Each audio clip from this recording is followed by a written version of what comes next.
Hi, my name is Brian Brooks, and we are talking with Hiroshima's one of the original members, Danny Yamamoto. Yes, indeed. You've been there for the whole thing. Indeed, I have. And it's great to talk with him. Tonight is the concert at 8 p.m. Hopefully we can get this on Jazz Progressions before the concert takes place. Danny, this is a great album. I really like this LP. Or do I call it a CD? CD. Well, Yeah. You can call it whatever you want to. Actually, this is the first time I've actually had a digital download sent to me, and I'm still trying to figure out how to post it on YouTube. Oh boy. Okay. That's what happens when you're 52 years old. Anyway, I got a couple questions to ask you real quick.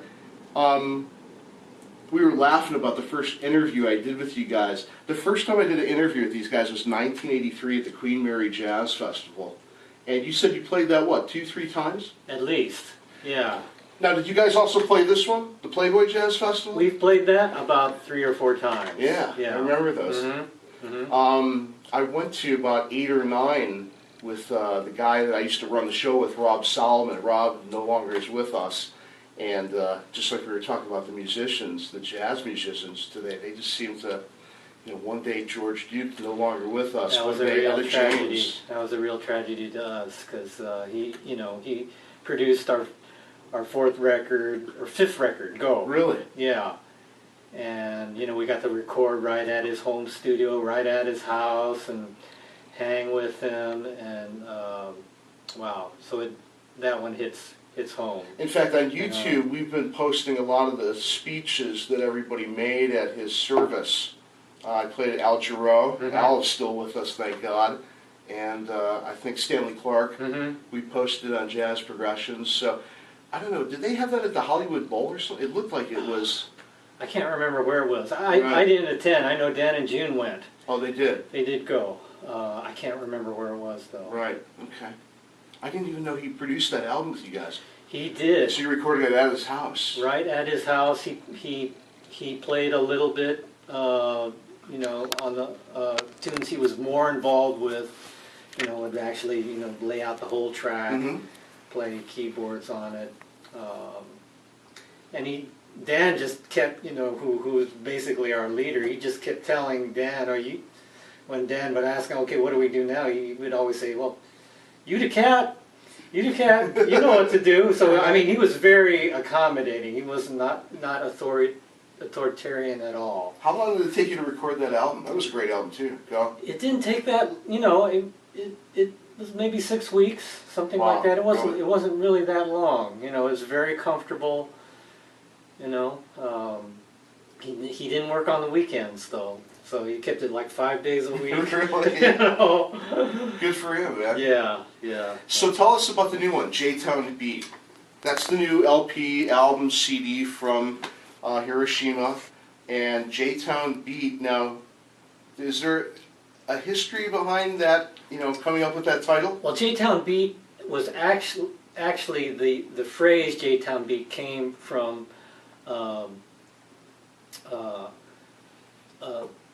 talking about another person who passed away. He used to head the JACCC, and his name escapes me right now. I feel terrible about that. But that's right. It happens to all of us. But he set up a number of concerts for us at the JACCC, and he coined that phrase J-Town Beat for his series. Okay. And yeah, he passed away. Dwayne Ibata. Oh, okay. That's his name. And that was J-Town Beat was the name of his series, and so we wanted to give him props because he was such an influential part of the community, and really had a vision for the arts in terms of the Japanese American community. Now, I don't want to say a bad thing and say that sometimes it seems like not every tune is awesome from Hiroshima. Don't take it the wrong way, but this album, I mean, every song is really good. I mean, it just seems like you guys, if anything, we talked before the interview started, you said you're no longer with a vocalist. Right. It just seems like you're getting a little bit back more to contemporary jazz, maybe. I don't know, am I misreading it? I think, no, I think you're right. We don't have that pressure of somebody else kind of pushing you in certain directions. Right. Like when we were with other companies, they would say, "Where's the single? We want a single." I don't hear a single. Where's the smooth jazz single? Yeah, I mean, even before that, that term was coined. Right. You know, we would have that pressure. Here, you want to talk about smooth jazz? I got to show everybody something real quick. This LP was the first LP we ever had for Hiroshima, and when we got it into the station, this was what, Another Time, Another Place, right? Another place. Another Place. So when this album first came in, we played this album so much. This is where the original smooth jazz term came, because the grooves are no longer on this LP. We have worn this album out. I mean, it's just beat the heck. And for the younger crowd out there, this is what an album looks like. But, I mean, how many? You guys got to be up to what, 20, 25 albums now? Well, I think it's under 20. Is it? It's close. It's maybe 17 or 18 now. Yeah, if you count all, including the best of records, Right. It's around 17, 18 right now. I'm going to start calling you guys like the Deepak Chopra of jazz. Pumping books and albums out. We just don't know when to quit. No, and they're getting better. I mean, this is such a good album. Tell me, what's your favorite one off this new one? Oh God, I mean, it's hard to pick a favorite. Oh geez, you're putting me on the spot here. Because I like a lot of the different ones for different reasons. Should I ask you what one gave you the most trouble?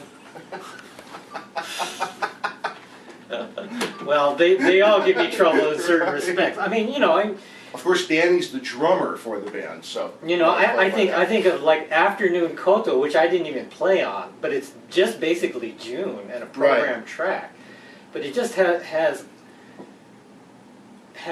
well, it showcases June so well. Mm-hmm. And it's just a simple track that doesn't really go anywhere. It just kind of motors along. Right. But it captures June so well.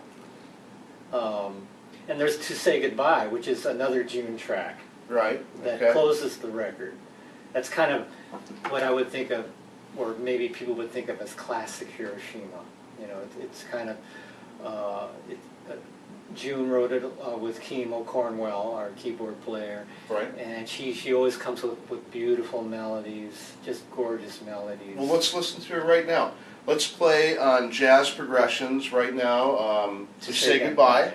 This is Hiroshima from their latest LP, J-Town Beat, on Jazz Progressions. Okay? And I got like maybe 2, 3 more and we're done.